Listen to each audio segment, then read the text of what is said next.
We are live, and it looks like there's actually some people here, which is always exciting and fun. Let me go ahead and sort of introduce what I'm doing here, and then we'll get into it.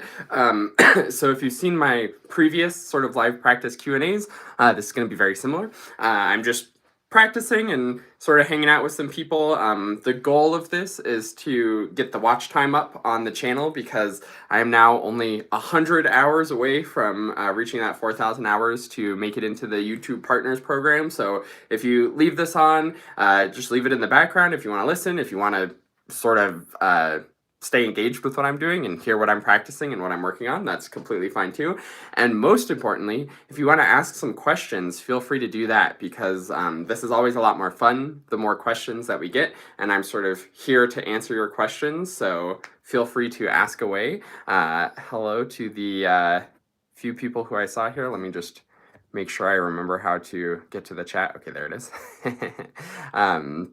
Yeah, awesome. Thanks for hanging out. And let's get into it. So I am breaking in some reeds. So I have this is the second day that I've played on these, so they're still very young and early in the practice session. So I'm going to do some really simple warm-ups to sort of just work through it. I'm going to just stick with an F major scale and do that as long tones, technique, and articulation on sort of the 3 reeds that I'm breaking in right now. Let's see.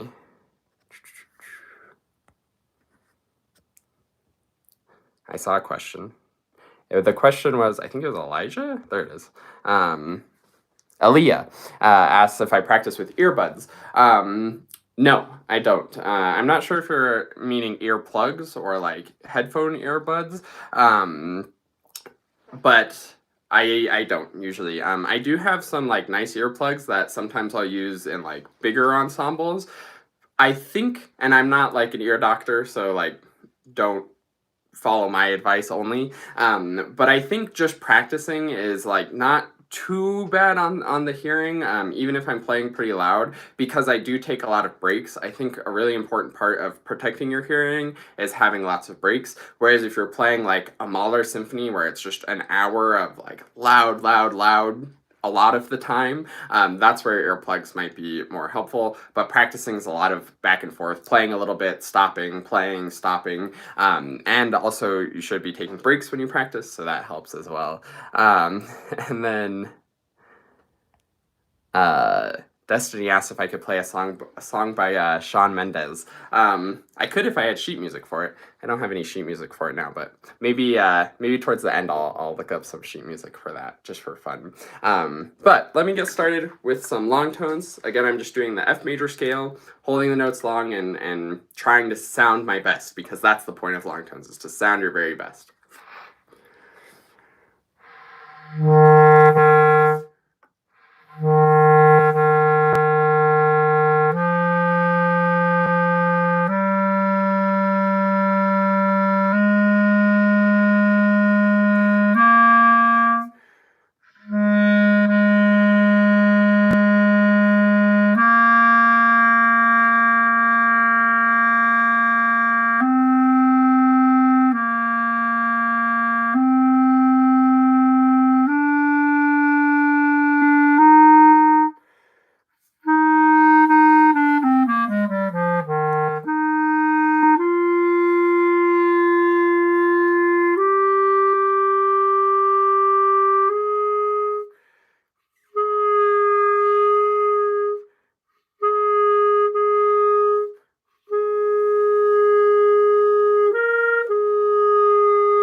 So this reed is not super balanced, so I might mess with it later. I'm gonna sort of continue breaking it in a little bit, but since this is the second day, like that's about how much I'm gonna play each of these reeds for today. So I'm going to leave it be, and then maybe I'll do some work to balance it later when I'm actually have it broken in a bit and sort of see where it ends up settling. I don't like playing on it very much, so I'm switching soon. I tend to do that when I'm breaking in reeds, which maybe isn't a good idea, but usually the reeds that I don't like playing on, I play less when I'm breaking them in, and the reeds I do like more, I play more. Unless it's a really good reed, then I try to play it as little as possible so that it just stays as good as possible for as long as possible. But yeah, we're on to the next read, on to some technique. I saw Pina Colada, which I believe is Matthew, playing louder in the rehearsal. That's awesome. And keeping that sound quality, that's fantastic. Yeah, going for that projection like we were talking about is great. Destiny, do you have a preferred song by Shawn Mendes? I can try to find music for it.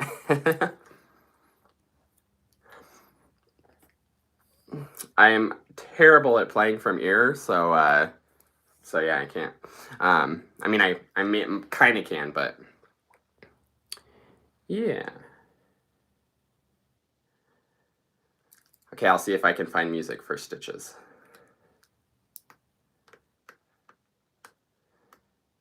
And in the meantime, I'm going to move on to technique, part of the warm-up. So long tones were about getting the sound quality. Technique is, of course, about maintaining good sound quality, but I'm also going to try and move my fingers in time and play really accurately with the fingers, try to be relaxed with the fingers so that I can sound good while moving from note to note, because that's what technique is all about. Okay. And let me just test this read, make sure it's sounding good or feels right.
Okay, so I think that's enough for this read.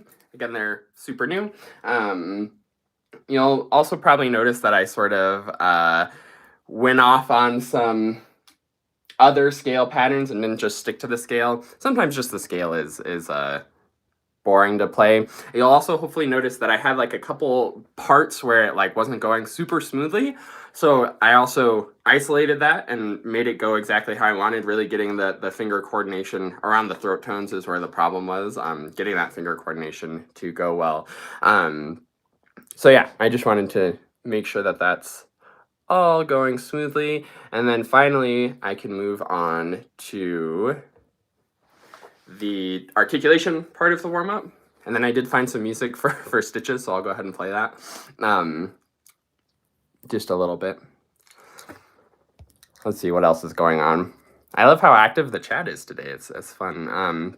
I think there was another. Oh yeah, Destiny and Aaliyah. I think you guys are both beginners. If you haven't seen my video on like, I think the title is The Definitive How to Play Clarinet Guide for Beginners. Definitely check that out. There's tons of really good information there that I wish that I had known when I had only been playing for 9 weeks, and unfortunately didn't learn until much later. But it's really, really good information and will help you to really start playing well. If you haven't seen that video, I definitely recommend it. But thanks for hanging out. Hopefully this is fun and also good to hear some good warm-ups. Like Leonard said, the smooth altissimo. Yeah, my altissimo is okay on that. It'll get better as I warm up. But yeah, having that smooth altissimo and honestly just even hearing the potential for the smooth altissimo can be really useful.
I like this read.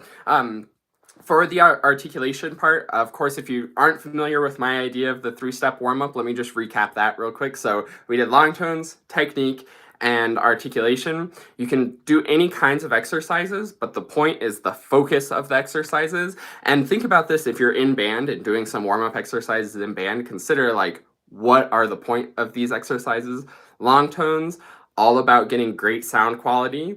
Technique, good finger motion while maintaining the good sound quality, and articulation is good tongue motion while maintaining that sound quality. So I think that's like the way to sort of make sure that all the fundamentals are good, because in any song that you're going to play, you're going to have to sound good, you're going to have to wiggle your fingers, and you're going to have to tongue and shape the notes. So that's what the warm-up's all about. Let me play a little bit of stitches and then I'll answer some of your guys' questions. Really good questions that I think will be well worth answering. Let's see how badly I can play this so I don't get a copyright claim on this video. It's also a really nice key signature, so that's fun. And I only have a little bit of it, just this is like a preview sheet music, so I'll just play a little snippet.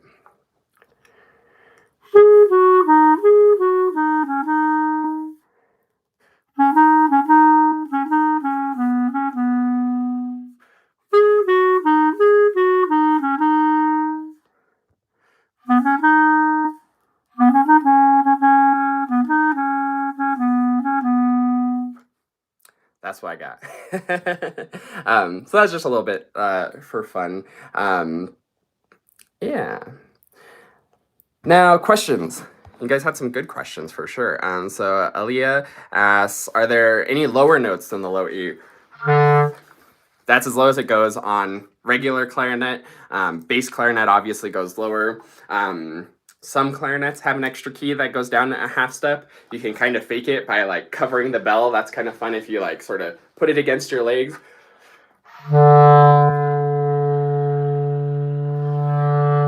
You can get it to go a little lower, but that's not really a real note. So yeah, low E is the lowest note. And then Destiny asked for some tips on playing the high notes. I can play them often. keep squeaking and not getting it quite right. So the really important part for high notes is that you sort of hear where they are and you can anticipate where they're going to be. So the easiest way to practice them is to just do a scale going up, because a scale is really predictable and you can really hear where that next note's going to be. So if you're comfortable with like maybe the C in the middle of the staff, then just try playing a C major scale by lifting one finger up at a time as you work your way up. And the true secret to playing the high notes is that there really is no secret. You don't have to do anything fancy or do anything crazy. Keep the air going strong, keep the embouchure steady and supported. If you can sound great on the low C, then just keep that as you work your way up so that it's something like this.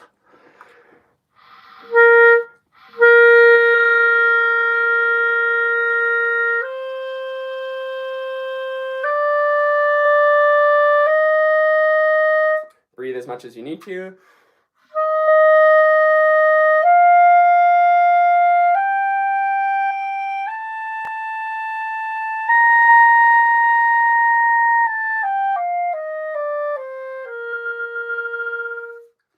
And again, I didn't do anything fancy to get those high notes out. I just kept my embouchure strong and steady, kept the air strong and steady, and just lifted the fingers. And that's the real secret, is don't freak out when you go to play the high notes, especially if you have a leap up to it. If it's something like, or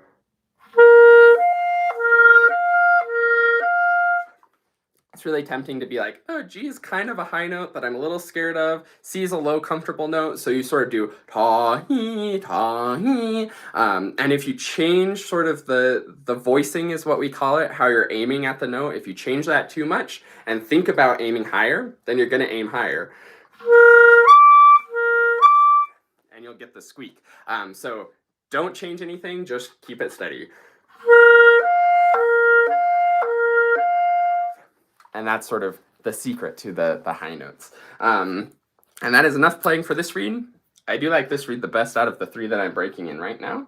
So I'll make a note of that for myself. And now we can go on to some music. So the music that I'm going to be working on, same music I've worked on all of these, but I'm going to do some other stuff today too, probably. But my main focus is going to be the Barrio sequenza. I'm also going to swab out my clarinet, because that's always good to do early in the practicing so that you're not building up too much spit. Again, for swabbing, always take the mouthpiece off. Never swab the mouthpiece by dropping it all the way through the instrument. I usually swab from top to bottom while I'm playing and just gently pull it through.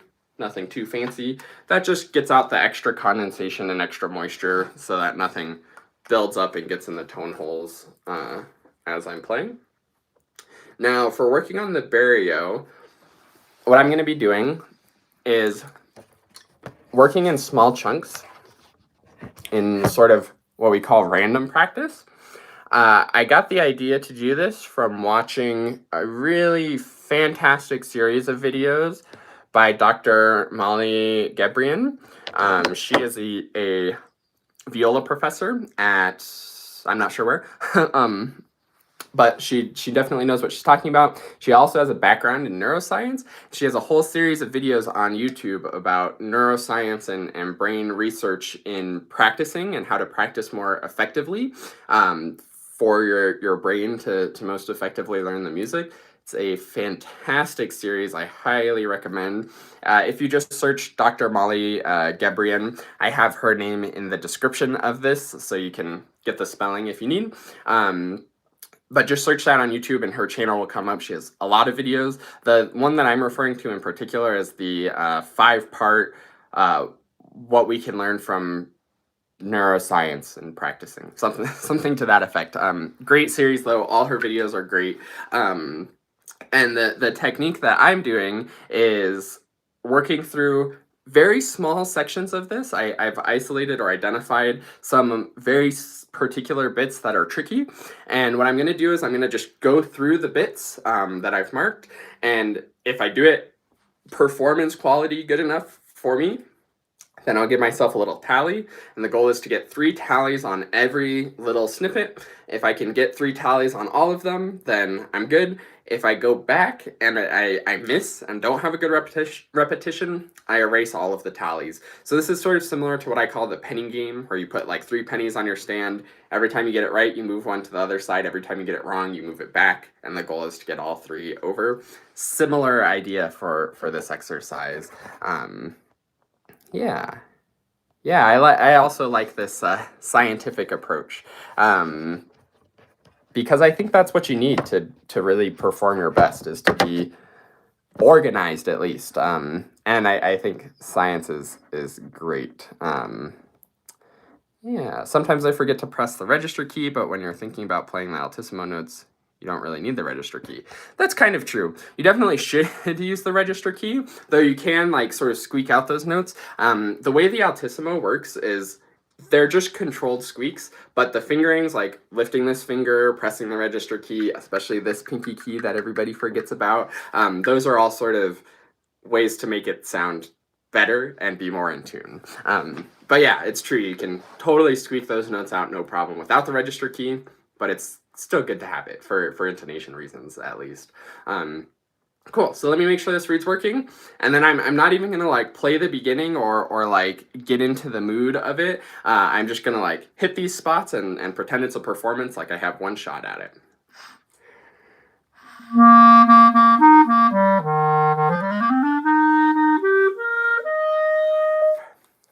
Yeah, I love those accidental notes when they work. Sometimes I'll be pressing the register key trying to play a low note, and that's always fun when that happens. Destiny asked if I've ever played the Silvergate Overture. I have not. Sounds like a fun piece. Okay, first section. Let's get it.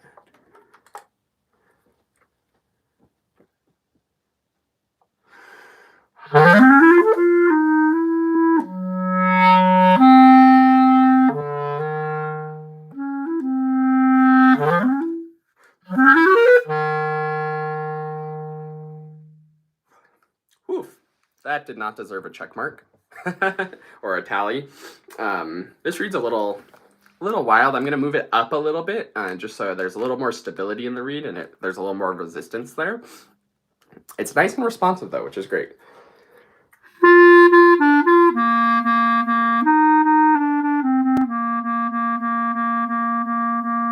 Yeah, I'm pretty happy with this read actually.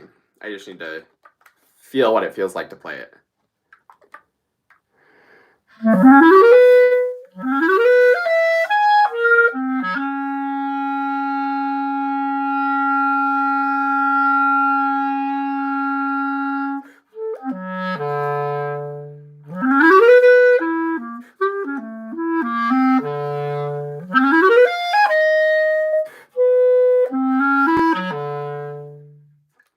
That was close. I feel like my fingers and like the music is happening, just the clarinet playing's not happening. I'm gonna do a couple more scales to sort of get warmed up to this read.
Okay.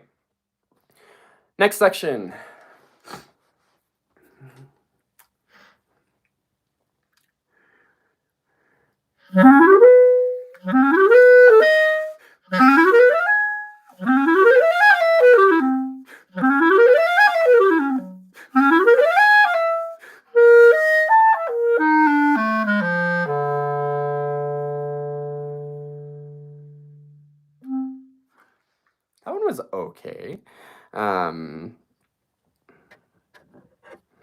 What's the fastest you can play your scales? Destiny asked. I don't know. Fast. Depends on the scale for sure. C major scale, super easy.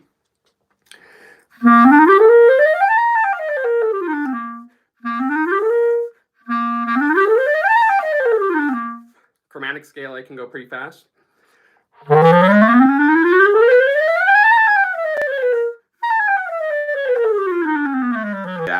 Fast at all. It's much more about being really clean and really clear is more important than speed. And then of course something like F sharp major, not so fast.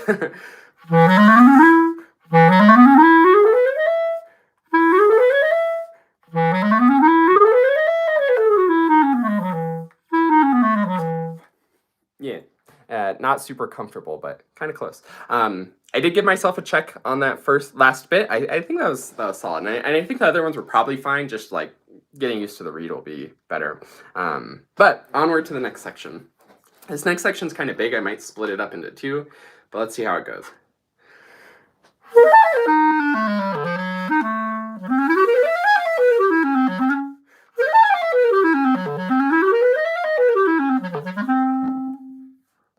Oh, that didn't count. My page turning wasn't set up right. Again.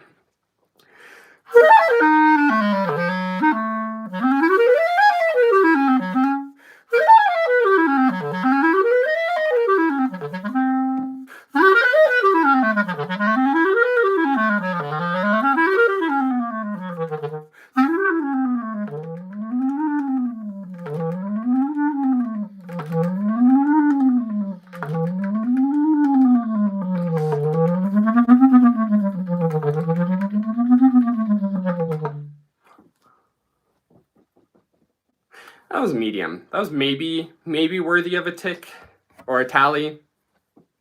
I'll give it to myself, but I'll probably revoke that next repetition. I can definitely feel how doing these like little sections, I've never actually practiced this way. This was a sort of new idea to me from Dr. Molly Gabrian's videos. So yeah, I can really feel how this feels a little different than like when I'm going through it and I don't have sort of like the lead into it.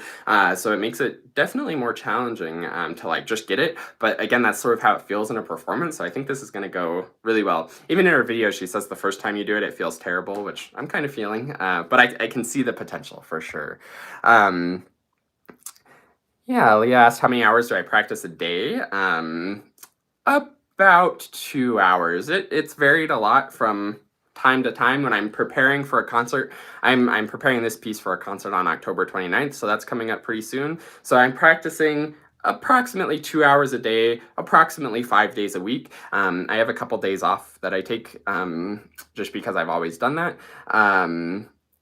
When I was in like undergrad especially, I'd practice like 3 or 4 hours a day and then also have 2 hours of rehearsals every other day or most days. So I was playing a lot more back then, but now I've gotten a little more efficient and a little more busy with other things, so I don't have as much time to practice as much as I used to.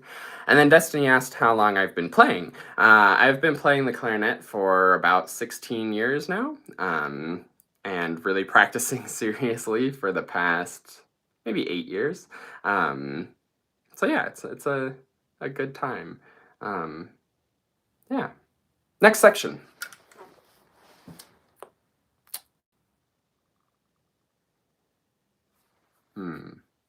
Yeah, okay. And I'm actually going to double check this one with the metronome because I always like to go too fast here.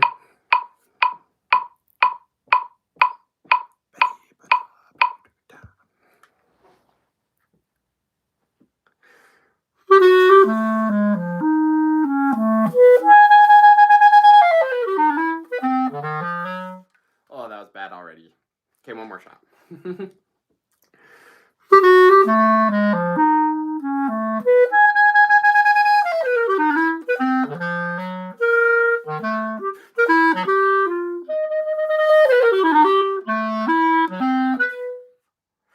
that was just it, just that little bit, even though the next bit's hard too. Yeah, I might actually add the next bit too, but I'm going to go in these little chunks. That one definitely doesn't deserve a tick.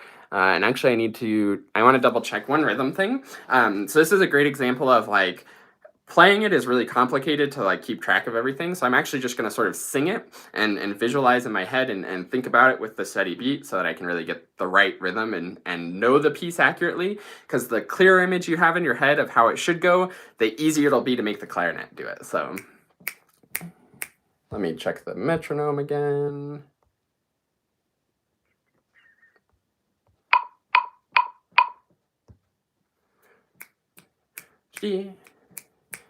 Da boo da dee ba doo ba da ba da ba da da.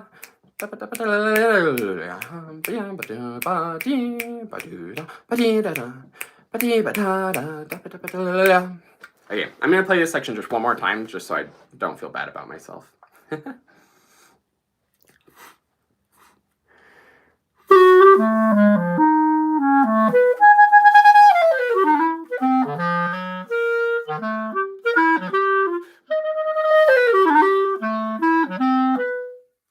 Yeah, that was better.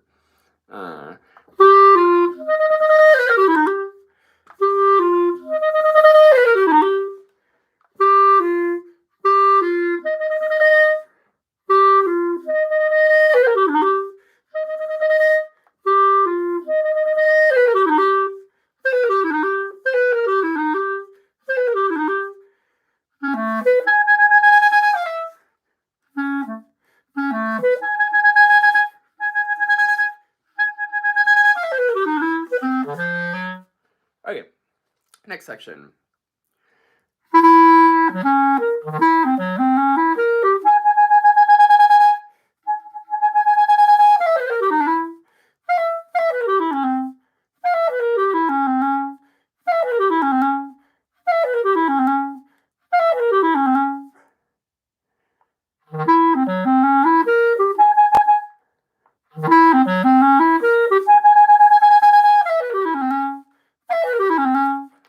You know, I haven't done this bit actually with the metronome in a while, and it's not feeling great, so I'm going to try it with the metronome. I think I have the little noodly bits fast enough that I can do it with the metronome now. Yeah, I think so. So I'm going to try this whole page with the metronome just because I'm feeling really not good about how the little bits are going. And this is a great test of the little bits, because when I play this all the way through, it actually is like feels fine. But now that I'm like sort of forcing myself to just get it, it's not going as well. So I'm going to do the whole page with the metronome and try to like remember how to play this well. And practice it and make sure it's good.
Yeah, and that's that section.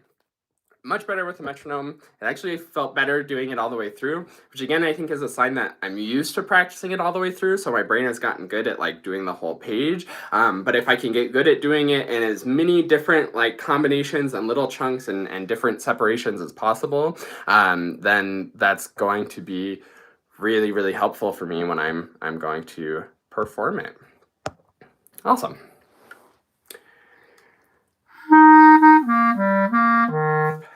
So that's enough practicing for that section as far as going in little sections. So I'm going to move on to the next bit. And go back to that method of like just getting it.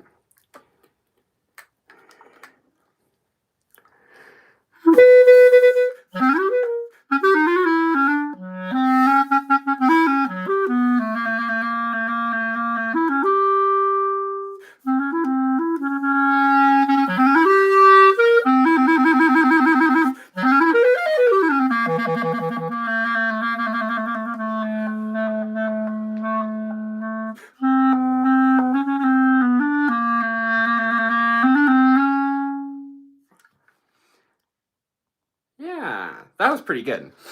Definitely get a tally for that.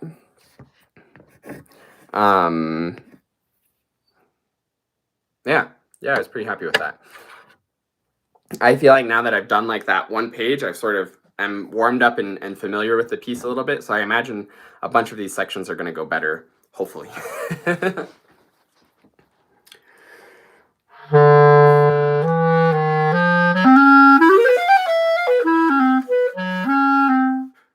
Yep, and that's just that much for that little chunk. And it's great to practice in those.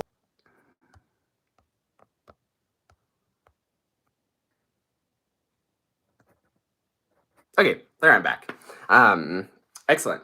So yeah, I gave myself a tally for that bit. I think it was good enough. It didn't feel 100% comfortable. So I definitely want to make sure that I can get it better, but it was good enough for now. Okay. And let me see. So I can actually mark my tally. There's one there. And yeah, that's it. Okay, this next part is the multiphonics in the piece. Multiphonics, if you don't know, are where you sort of like play a fake fingering and then play between a squeak and an undertone. So they're really tricky to just get. So this method of practicing is going to be awesome for these because I have to just sort of get them in the piece. So let's see how it goes.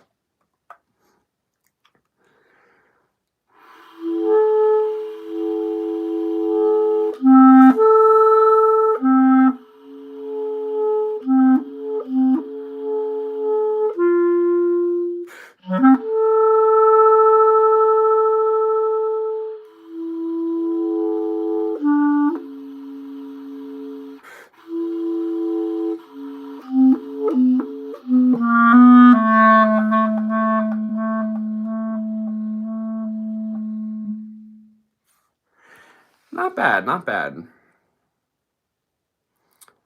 Nats asked, I just want to ask where you would rank Rossini introduction, theme, and variations among the clarinet repertoire. That's a good question.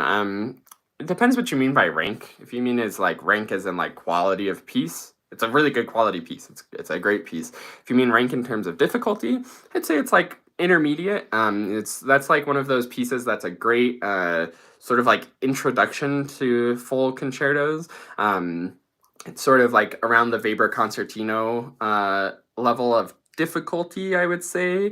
Probably a little bit harder than the concertino, but it's like a great sort of on the edge of like really, really advanced hard piece and like really solid intermediate piece as in terms of difficulty.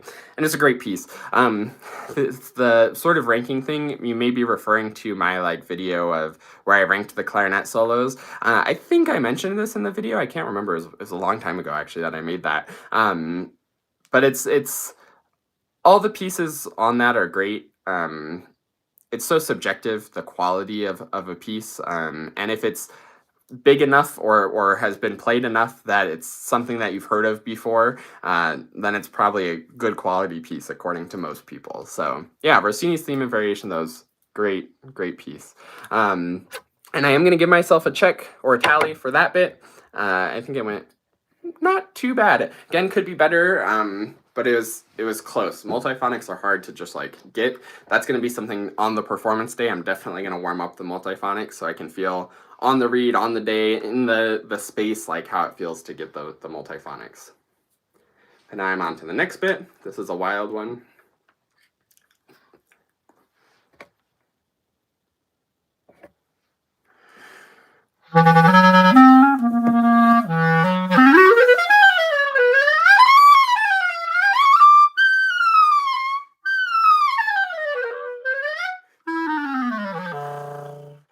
Definitely bad. Next bit though.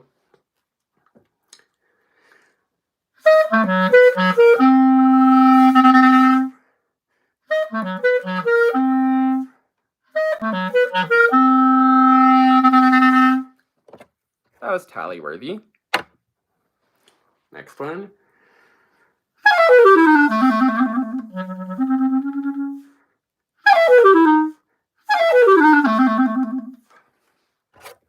I feel like the first time was fine, and then I shouldn't have done it again because technically it's cheating to do it again. You're supposed to just do it once and you get what you get because that's what the performance is going to be like. But yeah, I'll give myself a tally just to make myself feel good. I don't think that's the best way to practice. Do as I say, not as I do. Next bit.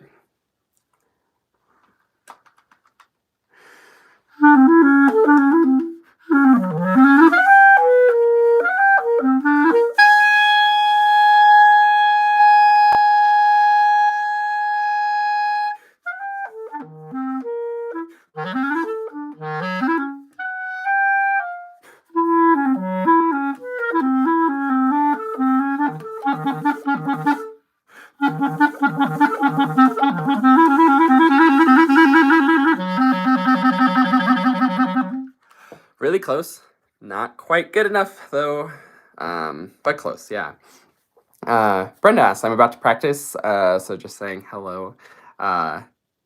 Great. Hello, Brenda. Have a good practice session. Next section for me, let's see. Yes.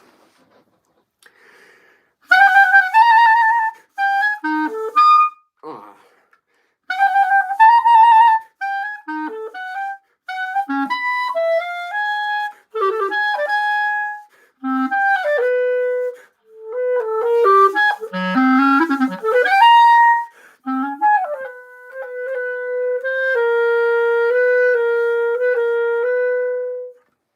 Terrible. Yeah, this is so great. It's so funny. Like, in context of the piece, actually, usually these sections go much better than this.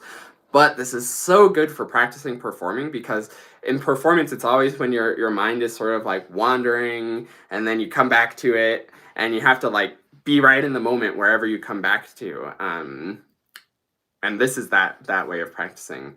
And Dr. Molly Gebrian said that it was going to feel bad to practice this way, and she was not wrong. But next section. This is actually the last section of the piece, so I'm going to sort of loop back around and see if I can get them consistent. And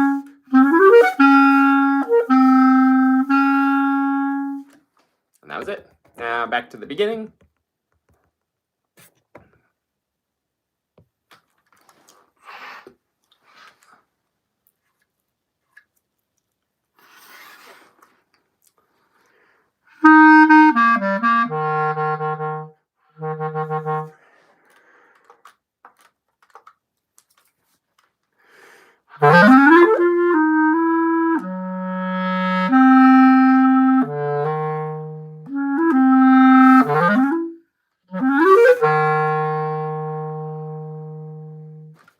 That was good.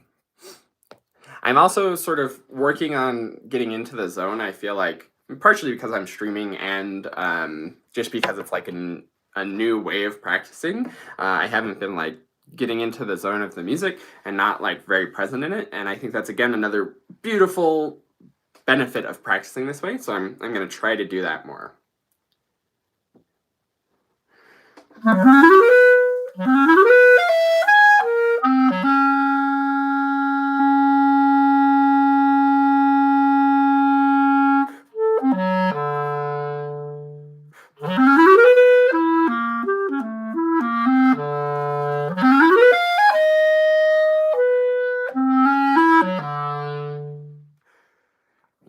that one went better too.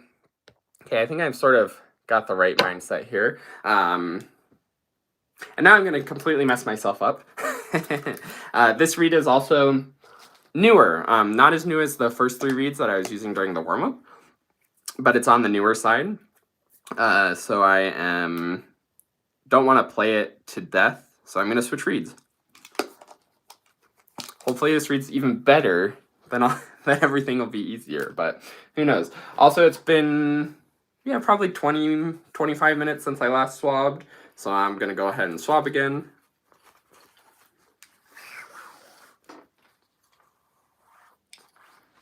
Again, prevent that accumulation.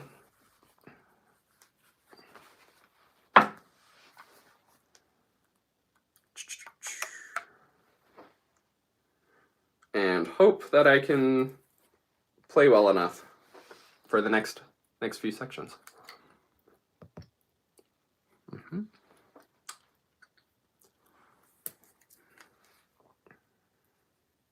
I think if I remember right, this reed is about equally as good as the last one, so hopefully that's true.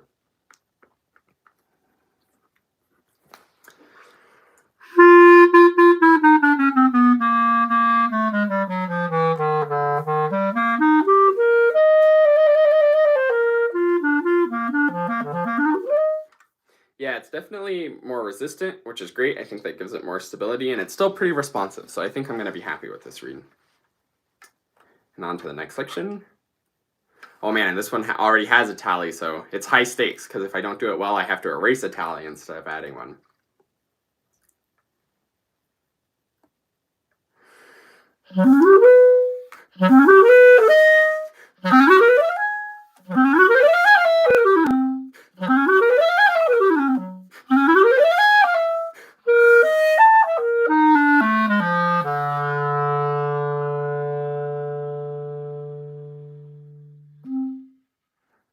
I think that was tallyable.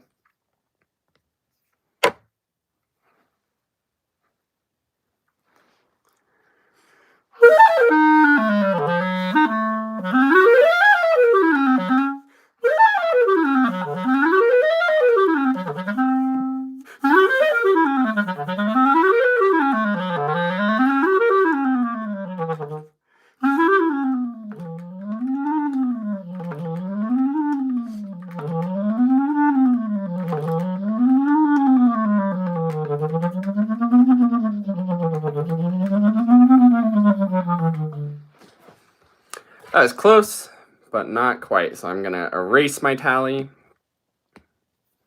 and go on to the next bit.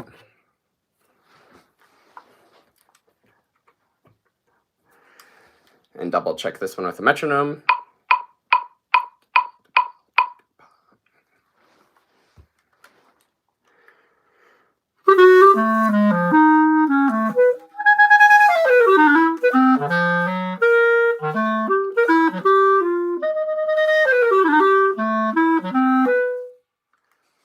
That was good.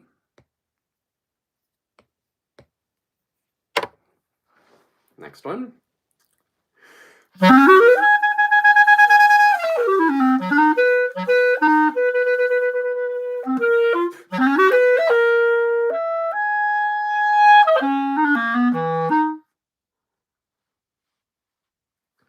I'll give that to myself, but it was borderline.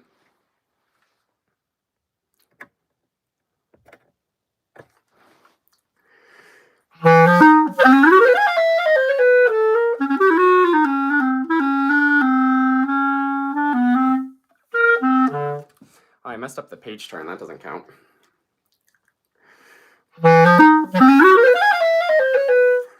Well, I messed up again, so that really doesn't count. Next section.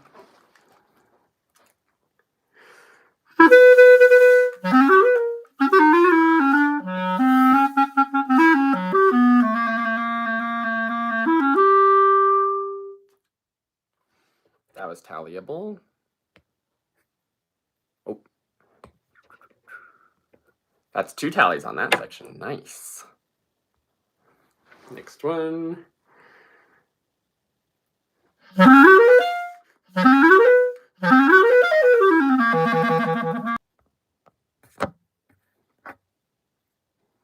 Hold on, my mom keeps calling. Let me tell her that I'm doing a stream. Hey, I'm back. Nice. I wonder if it kicked everybody off or if just everybody left. That's okay though. I will keep practicing. That section was good. I'll give myself a tally. Oh, that one already had a tally too. Nice.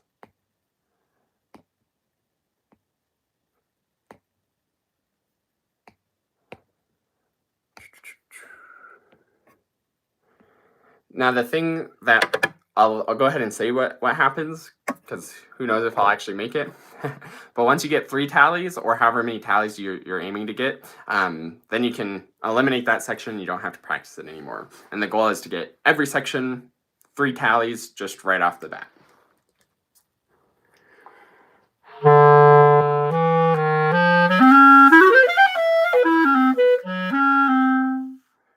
That was good. That was actually better than the last time, so I'll take it.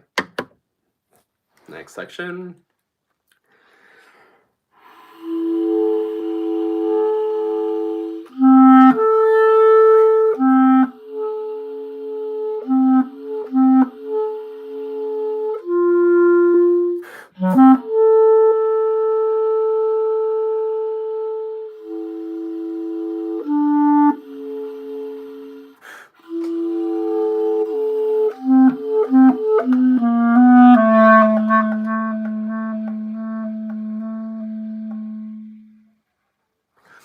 Yeah, that one was really nice too. Again, better than the last time, which I suppose is probably a good sign if it's improving. Seems good.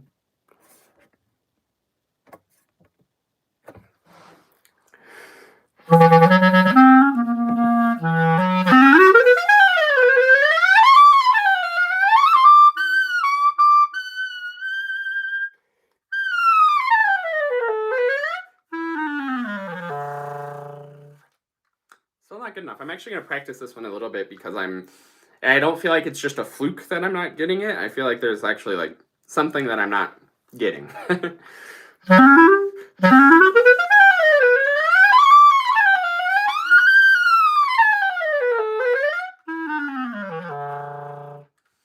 Maybe it was a fluke because I was fine.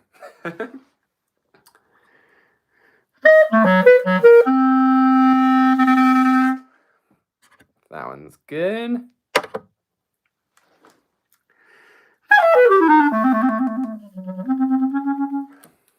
Good enough. Some of these too, I have a feeling for like if I am more comfortable with them or not, just in general. So even if it's like maybe not quite perfect, I'll still like give myself a check because I was comfortable and in control. That time it was like just like a weird thing where like the note didn't speak. But again, it sort of depends how strict you want to be. I think maybe I'm probably could be stricter, and it would probably be a better performance if I'm more strict. But also I'm lazy, so I have to live with those consequences, though, I suppose.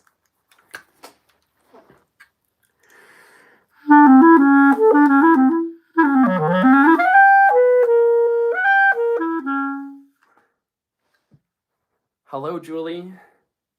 If you have any questions, feel free to post those. Let me try that section again. That was just, yeah. Well, that was bad again, so I'll move on. I'm actually going to split this into 2 sections too, because I think there's separate issues that I need to work on. They are kind of 2 sections anyways, so I should not overlook the next section just because the first little bit went bad.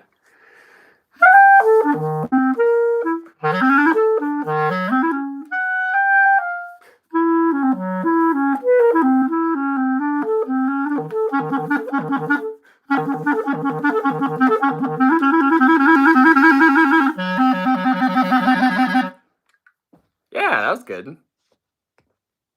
Oops. Tally for me. Next section.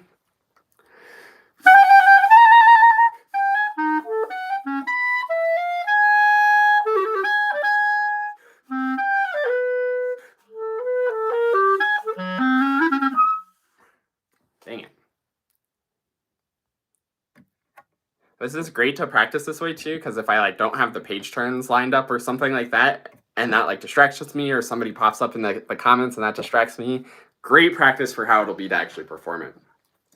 Oh, and did I have, no, I didn't have a check on that anyways, so I don't need to erase it.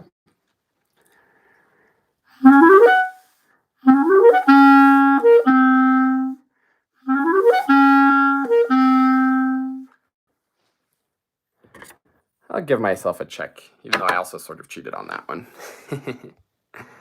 Let's see. How do you train dexterity of the pinky and ring fingers? Yeah, those ones are tricky for sure. In the next generation clarinet method, my method book, if you have that, I have a pinky practice exercise in the technique area of the book. It's also kind of similar to the cloche mechanism things, or I think even in the vademecum, there's finger things. So this has been an issue that has plagued clarinetists forever. You are certainly not alone, and there's lots of exercises to work on them. The thing that needs to happen, there's sort of two things. One is making sure that your pinky's not flying away. That's really tempting. If you find yourself in this kind of position, then of course you're not going to line up evenly because your pinky has so much further to move. It's a really sort of tempting maneuver there. So instead, keep the pinky down and keep that going nicely. One thing that you can do that's really challenging is try to keep your pinky in contact with the key that you're pressing as you move. That's really challenging if you're doing actual pinky key things. It's a great thing to do though, even like as you play the scale. So like say you're doing C major, C, D, but like don't lift it all the way off, keep it touching C, D, E, F, G, and the pinky's still touching that key, not pressing it, but just touching it.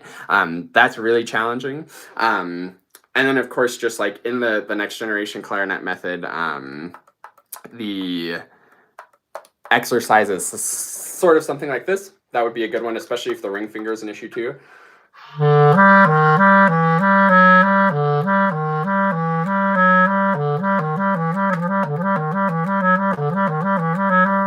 And working to like let that pinky move around on its own without shifting the position of the ring finger a bunch where you miss the hole. That can be a common issue. And then just making sure that you're able to coordinate that really well. Yeah, pinkies are one of the trickiest parts of the instrument for sure, technique-wise at least. Yeah. So if independence of the pinky is a problem, doing that same exercise, but actually going to G.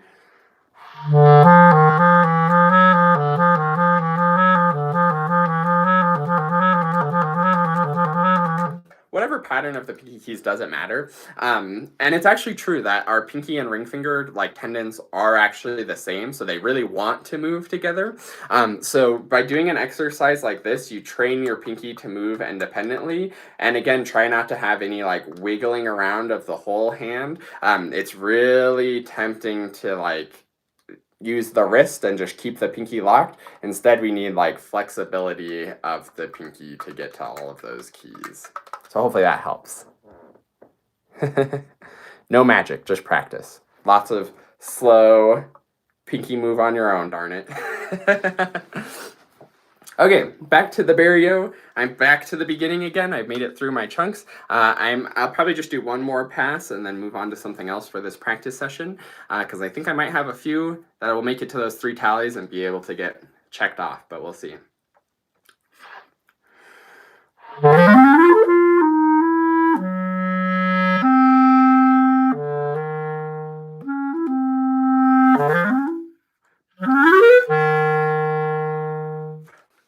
Yeah, I feel like I'm really starting to get warmed up and things are starting to go well, which is nice.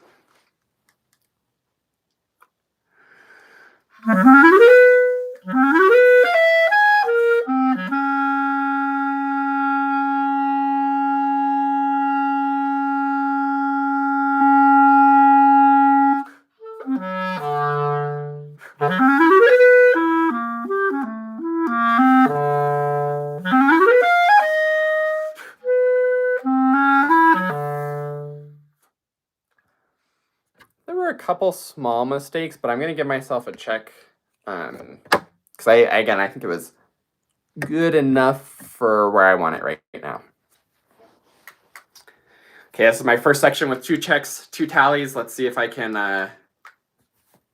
get a third one and finish this section off. This is great. This really adds like the pressure of a performance because it's like, I have to get it right this time or else I have to start all over.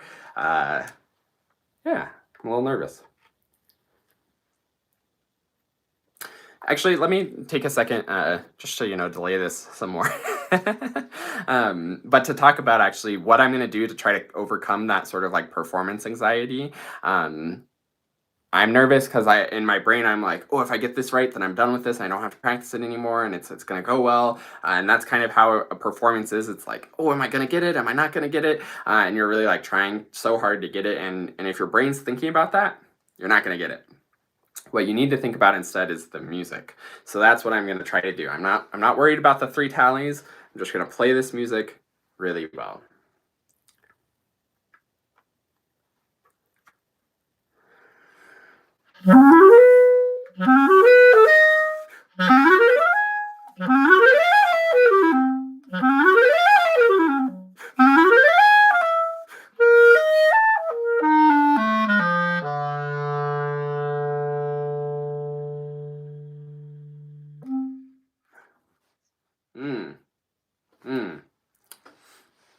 Can't decide. I think that was like sounded great and was like I would be happy with that in a performance, but I missed some notes.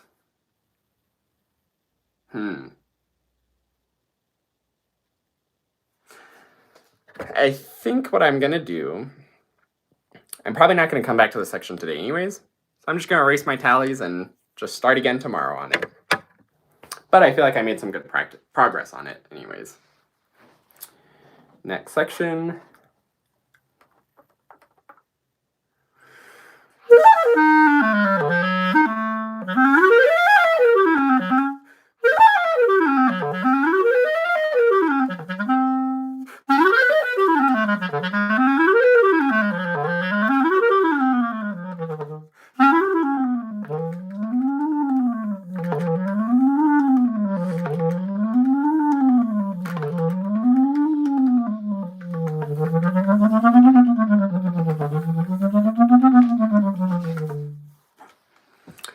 Yeah, that one still probably wasn't good enough to get a tally. I'm going to actually put a little star next to this one as a section that still needs more practice, more slow practice, more controlled practice.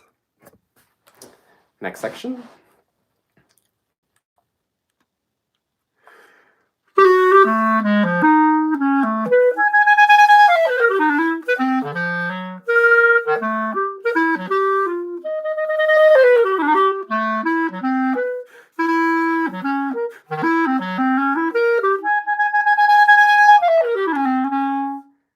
Mistake.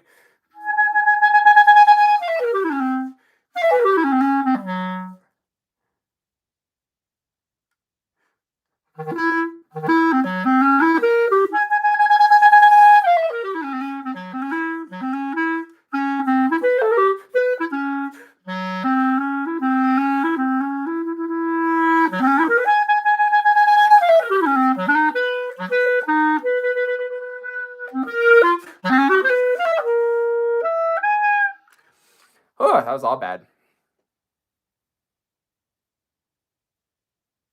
Yeah. Oh, I actually practiced a section that wasn't even marked as a section. I did get the section that was marked good, but I should probably do that other section too because it did not go well. But yeah, for now I'll move on.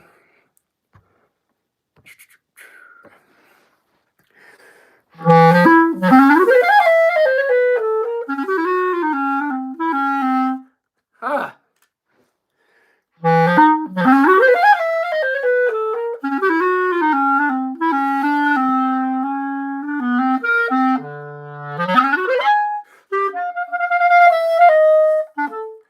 That was bad too. Next one.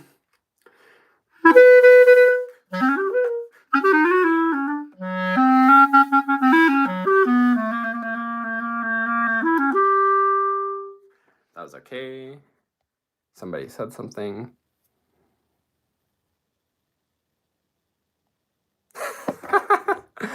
Oh, that's funny. Yeah, I think he said that you didn't even notice the mistakes, and I actually agree with that. Like, I think from a listener's perspective, it was actually a nice run through of that chunk, but I knew that I missed a few notes, so it was hard to decide whether to give myself the tally or not. The That's the beauty of playing sort of contemporary music. If you miss a note in Mozart, everybody knows right away. If you miss a note in this, most people don't know. And that's really funny too. Some days I hear clarinetists like you and Callie play and feel inspired to get better and practice. That's our goal. Other days it just makes me feel like quitting. Don't quit, because if you quit, then you'll never sound as good as us. But if you keep practicing, then you will. So just keep practicing. It takes time, but you'll get there. You're a pretty solid player already, so you can do it. Yeah, just keep practicing. Do your warm-ups. That's my my pro tip. And anyways, for me, I'm on to the next section. Let's see, where am I actually? That section. Okay.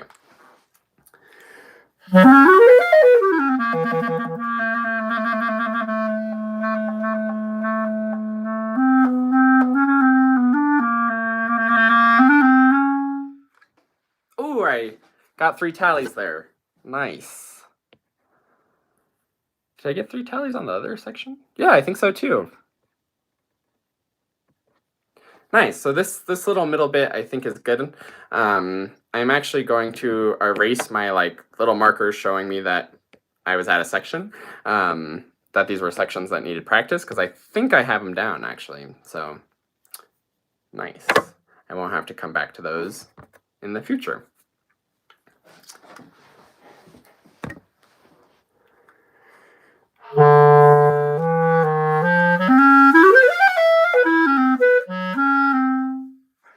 Nice. That was another 3 tallier.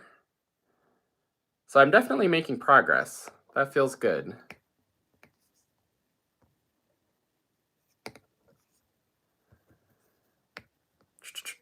And getting to erase some bits. Nice. Oh, this next one's on the edge too. This is the Multiphonics. Let's see how it goes.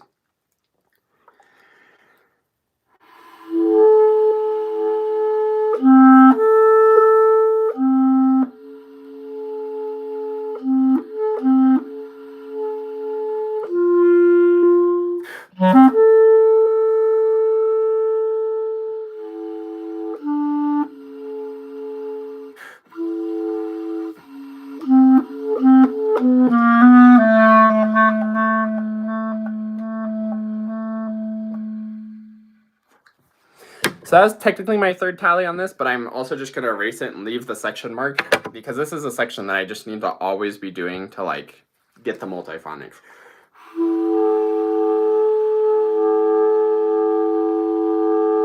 So they can sound so cool if you get them. It's so hard to just get them.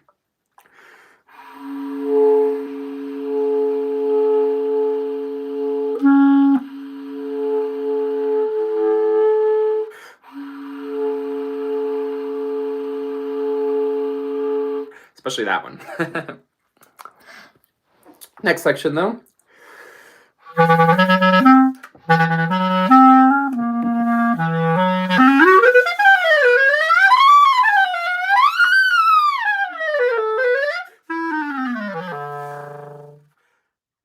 Nice. I think that was my first tallyable run through of that section, so that's great that that's improving.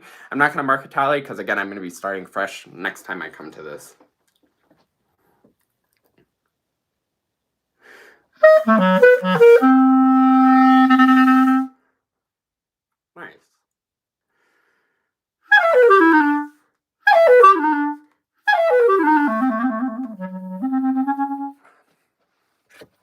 I think I'm going to erase both of these sections actually. I think they're good. I'm feeling relatively confident. I think they'll go even better in context of the whole thing, so I feel good about those. Got our last few coming up.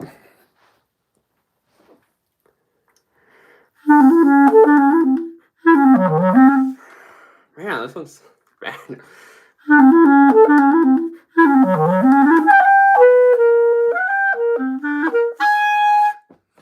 this one I'm going to mark with a star because it still needs practice.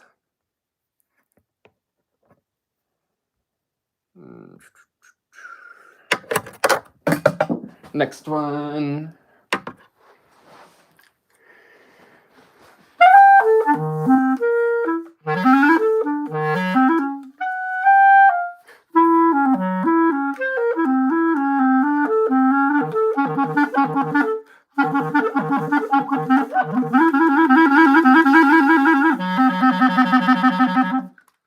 Not good. Definitely erasing the one tally that I had on that section. I missed a fingering, I missed a note, and then it got sloppy at the end.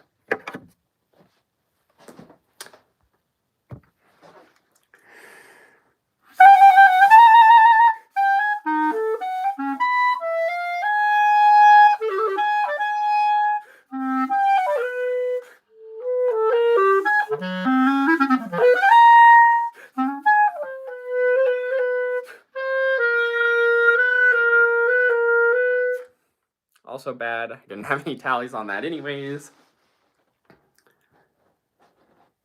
I wonder... Yeah, I'm going to mark a star on that one actually too. Just one little bit of it that still needs practiced.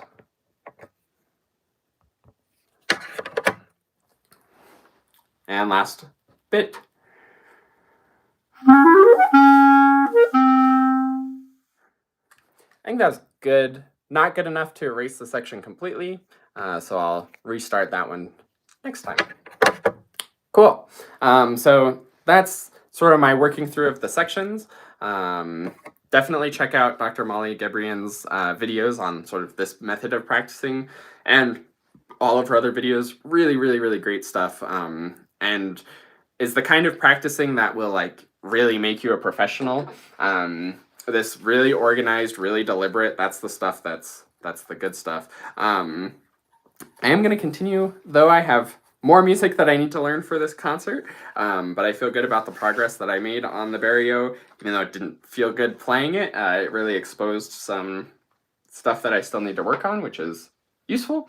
I'm going to change this reed, swab out, and go on to the next piece. So the concert that I'm playing this on, the idea of the concert is companion pieces where we have pre-existing works and then somebody's composing a new work as sort of a companion piece. So the companion to this is also a solo clarinet piece, and I need to practice it because it's also kind of the same idea of being a really challenging solo clarinet piece.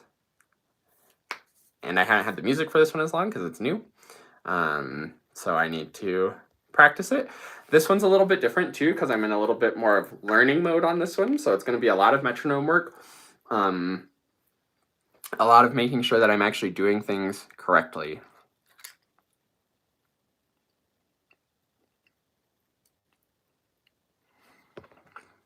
And learning the music properly, of course, too.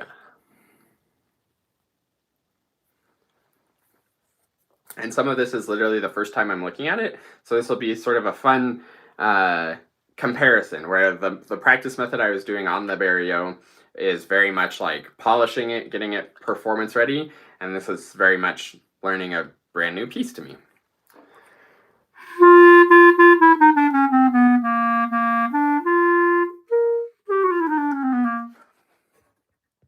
Okay. So it looks like there's a new section in the middle that I haven't learned yet, but I've learned a lot of the beginning. Okay.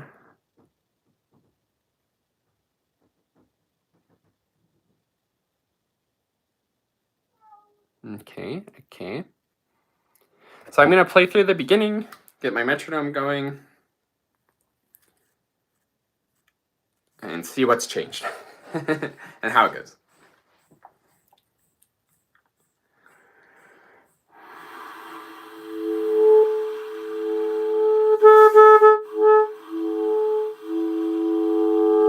See, this reed's different, and the multiphonic feels completely different on this reed.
And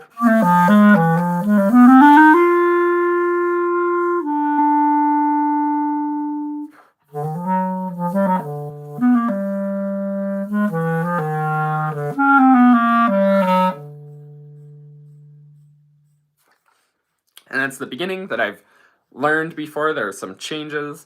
Not bad though. This is again like I'm having to perform this in 2 weeks, so I sort of need to get it performance ready pretty quick.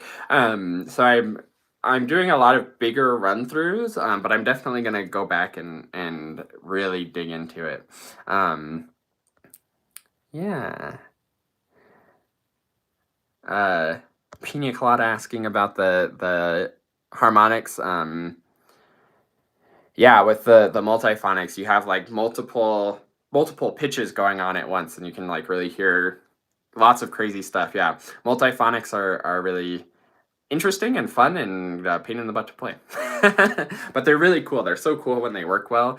So it's worthwhile for me to figure out how to do it. It's actually not a bad technique for getting your voicing really comfortable and in control too. This one is a low E while also pressing the A key, no register key, but just the A key. And you can actually sort of split between them. Yeah, that's exactly right. Multiphonic. It's one word, but that's the right spelling. And then, yeah, you can sort of split between it. And you use your voicing to find both of those. And it's a great way to actually develop flexibility in the voicing. So I can play pretty much just an in-tune B. And then I can sort of drop the voicing all the way to an undertone.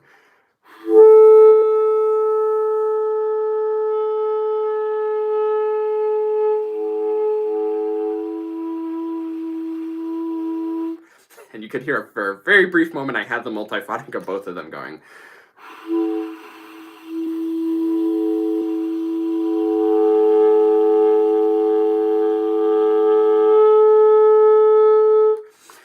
And that what makes them so tricky, because it's hard to hit that in between land. They want to be either the undertone or the like overtone, I guess.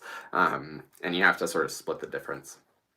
But yeah, I feel okay about this. I want to actually get into the new bit so that I can learn that. This is interesting. It has some like breath tone and sort of half breath tone, half tone. And is probably actually another new technique. This one sounds even more like a beginner, where it's sort of airy with no sound, and then just a really airy sound.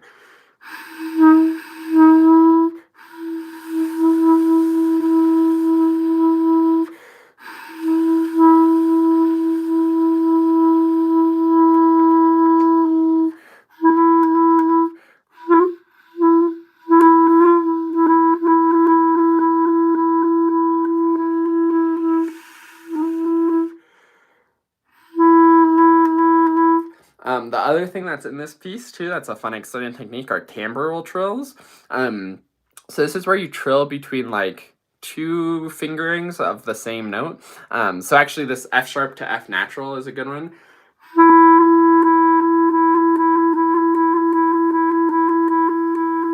So you can hear how it's the same pitch, but it's like a little bit different color to it.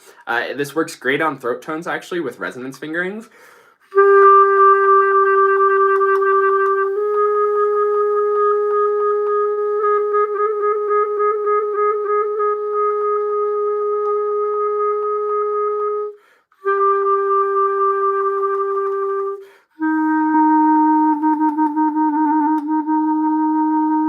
You sort of have to like find the right fingering to make it work for whatever the note it's on. But yeah, so let me look through this. So we have some breath tone to transitioning to normal tone, some Timbrel Trills, some rhythms. Dee, ba, ba, ba, ba, ba, ba, dee, ba, da, dee. Oh, maybe a melody. That's fun.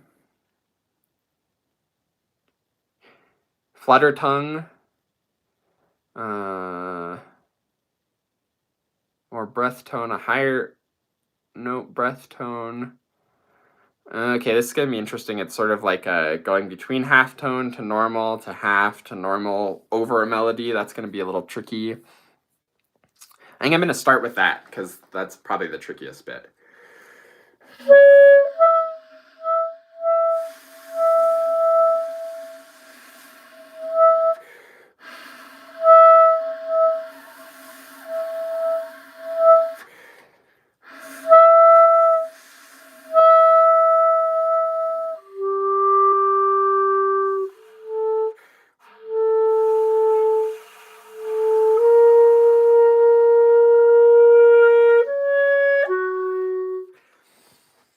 That's hard. Playing the clarion notes with that sort of half tone.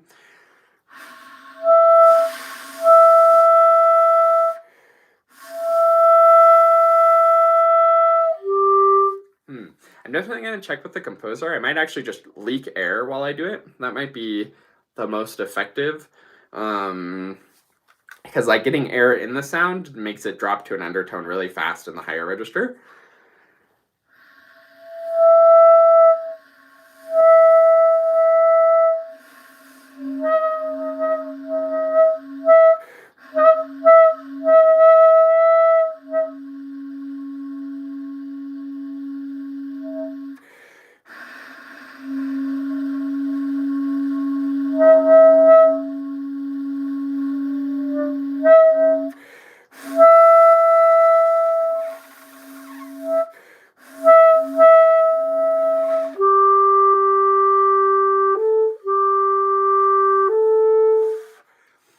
And breathing's really hard for that with leaking.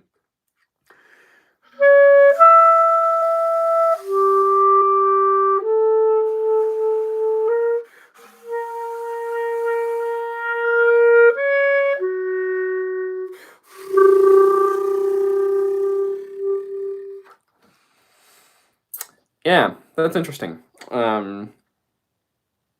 Cool. I'm gonna go back to the beginning of this section now that I sort of kind of worked that out, and just sort of sight read through it, see how it goes, and then fix anything that needs to be fixed.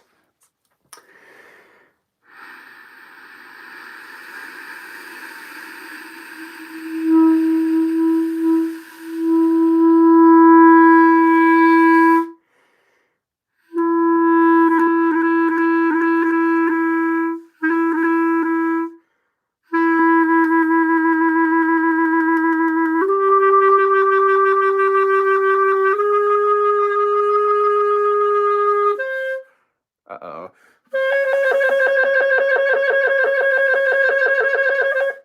That's a bad Timbrel Trill.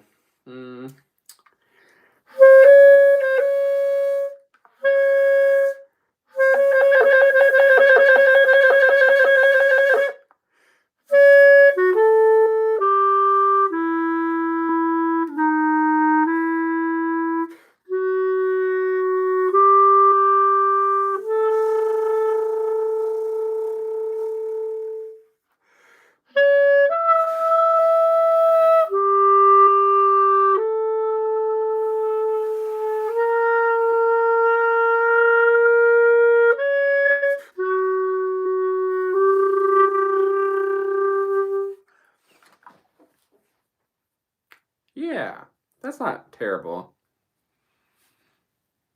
It's tricky though.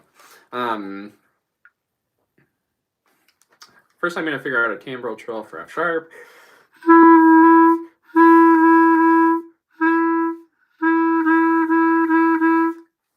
That was the other thing that I was going to say. As I started this, I was not thinking about a steady beat, and then as I went, I actually got a steady beat going.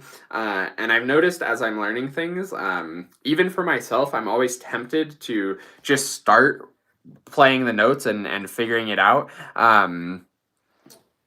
But even for myself, as I say to all my students, I found that it works so much better if I just have a steady beat going right away. Because even if you're figuring out the notes and you're kind of like approximately feeling it like quarter, triplet, eighth, even if you're thinking the rhythm, if you're not doing it with a steady beat, then it's different than how it's actually going to be when you play it, especially if you're playing with a conductor or playing with other people. So it's just so important to just go for the steady beat right away. And that's something that I'm teaching myself actually, and again, do as I say, not as I do. Yeah, let's try it.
That was okay. Yeah, I think that's manageable. I definitely need to figure out the halftone stuff more. But for now, I'm going to go on to the next section, which is a section that I have learned before. So again, I'm going to sort of run through it, see where the issues are.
That was okay. There's definitely some spots that I'm going to check. Destiny said I should try the Silvergate Overture. Let me see if I can find music for it. Sometimes it's hard to get music. Silvergate Overture. Because you have to like pay for things that are in band classes and such. But let me see if there's maybe again another preview that I can play just the clarinet part. Silvergate? Yes, there is. Okay. Let's see, where else do we get? Destiny also asked, where do I get my video ideas from? That's a fun question. Sometimes it's hard to come up with video ideas, and my favorite place to get video ideas from is from people in the comments on other videos, asking questions or requesting things. The other big source of my video ideas is just sort of stuff that I'm working on with my students in lessons. I find that I tend to sort of get into themes just across students, even though every student's doing a little bit different thing. It's sort of like, for whatever reason, for the week, I'm talking about air a lot, or I'm talking about embouchure a lot, or I'm talking about reeds a lot. And then usually I'll come up with sort of video ideas off of whatever I'm talking about a lot, and whatever my students are sort of needing help with. Other than that, just sort of random ideas that pop in my head. Yeah. Nacho Cheese said, thank you for being consistent and for the info you give in every video. Been playing for 14 years. Do you know any jazz clarinetists that live in Los Angeles? I don't off the top of my head. I might know a jazz clarinetist, but they're more up in, I think, San Francisco. So yeah, I don't think I do. However, there's tons of teachers doing online lessons now. I teach through takelessons.com, and there's certainly some jazz clarinet teachers on there. I'm sure I haven't actually searched for it myself, but I'm very sure there are because there's a lot of teachers on there. So you could do online lessons. LA is a massive city, so there are certainly some jazz clarinetists there that you could take in-person lessons with too, I'm sure. It's just a matter of sort of finding them. Yeah, I don't know anybody in the area who would be a good contact for you, but I'm glad that you enjoy the videos, and good luck finding a teacher. Yeah, so I did find music for the Silvergate Overture, so maybe I found music. Maybe not.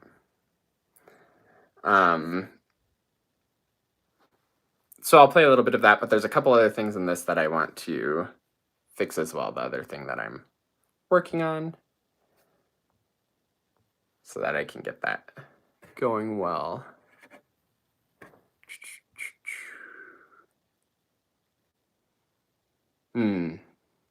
Yeah, I think this one only has 1-page preview of the score, so that's not going to do you much good.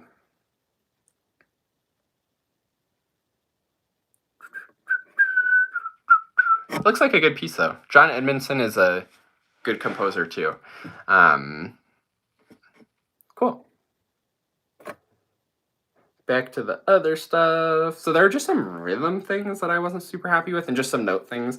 Again, this is like pretty new to me, so I'm not totally comfortable with the notes. So I'm going to take a small section and like make sure that I can really get it going correctly.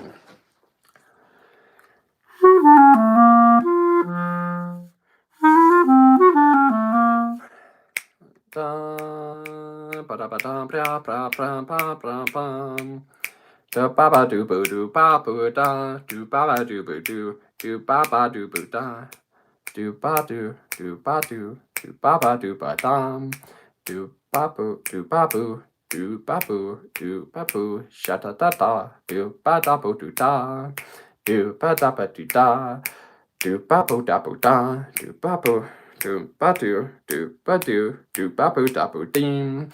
This has a lot of 1/8 note triplet and then 4 16th note triplets, which can be grouped 2 different ways. One way to group them is 1 3 1 2 3 1 1 3 1 2 3 1. That's a little bit easier to feel with an 8th note steady beat, which is sort of what I'm thinking because everything else is sort of in 8th notes. But the other way to group it is off the triplet as 1 2 and 3 and 1 2 and 3 and 1 1 2 and 3 and 1 2 and 3 and 1 2 and 3 and 1. And that's how a lot of these are written.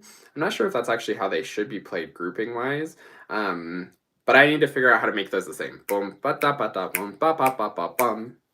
1 2 and 3 and 1 1 2 and 1 2 and 1 2 and 3 and 1 1 2 and 1 2 and 1 2 and 3 and 1 1 2 and 3 and 1 1 2 and 1 2 and do da da 1 2 and 3 and 1 1 2 and 3 1 2 and 1 2 and 1 2 and 3 and 1 1 2 and 1 2 and 1 2 and 3 and 1 1 2 and 1 2 1 2 and 3 and 1 1 2 and 3 and 1. Yeah, that's tricky because it's like the and is where it lines up with the beat, but the 2 is where you want to emphasize it. But feeling like the downbeat of 2 as a pickup to and is confusing for my brain. Do ba da do ba da da da 1 3 1 2 3 1 3 1 2 3 1 2 and 3 and 1 2 and 3 and 1 2 and 3 and 1 da da 1 2 and 3 and 1 2 and 3 and that's it.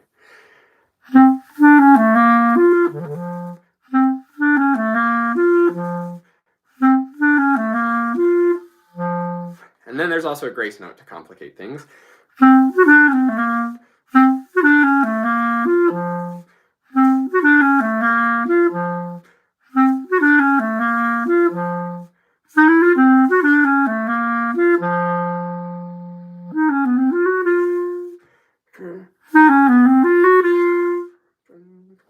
Let's check the metronome.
Yeah, let's try this whole section with the metronome.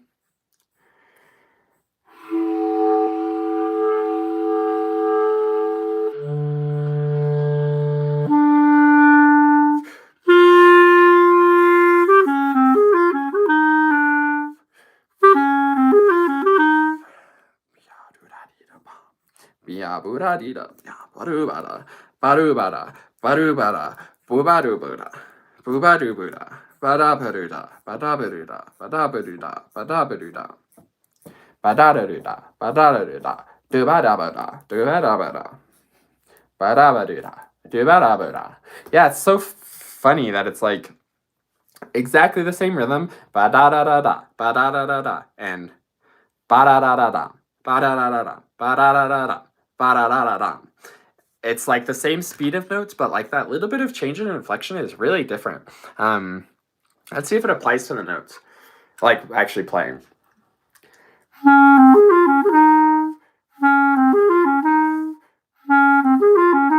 So that's one way, and then. Oops.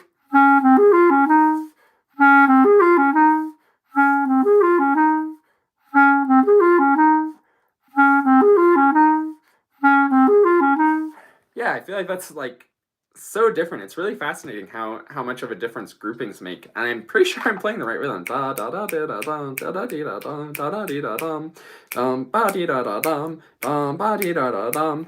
Maybe I'm like making the pickup a little bit too snappy when I'm doing the as a pickup rather than 2 and 3 and. But yeah, that's really fascinating and weird. Anyways, continuing on.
Okay, that's that. I'm feeling decent about this piece. I think it'll be okay for learning it in 2 weeks. Hopefully it'll all go well. Yeah, we'll see. Let me check just for fun, sort of at the end. It's always nice to play things for fun. Let's see. This is a video of the Silvergate Overture. Let's see if it has a score with it. Sometimes there's videos of these pieces that have the score that I could play along with, but it does not.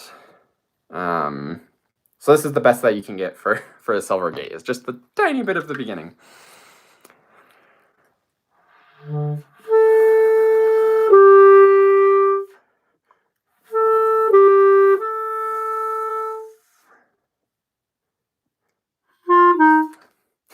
That's all I got. Let's see what's in the melody. I think the trumpets have the melody.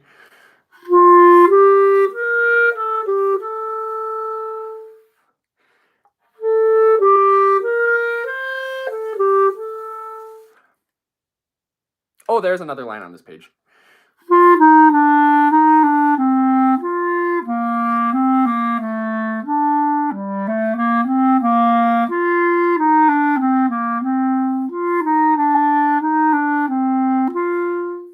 Flute melody.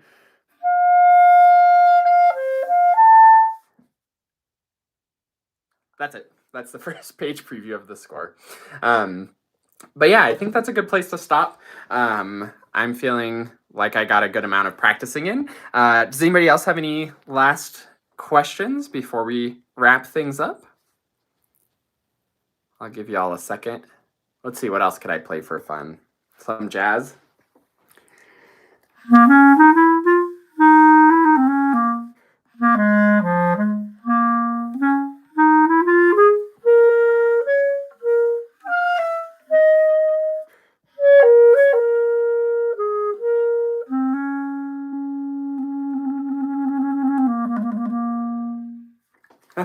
Okay, great. It looks like there's no more questions. Thanks so much for hanging out and watching this. I totally think that the channel's gonna reach those 4,000 watch hours really soon, and all of you who've stuck around for this whole thing and anybody who's watched through the whole replay after this is up as a replay, like, thanks so much. It's really helps the channel out.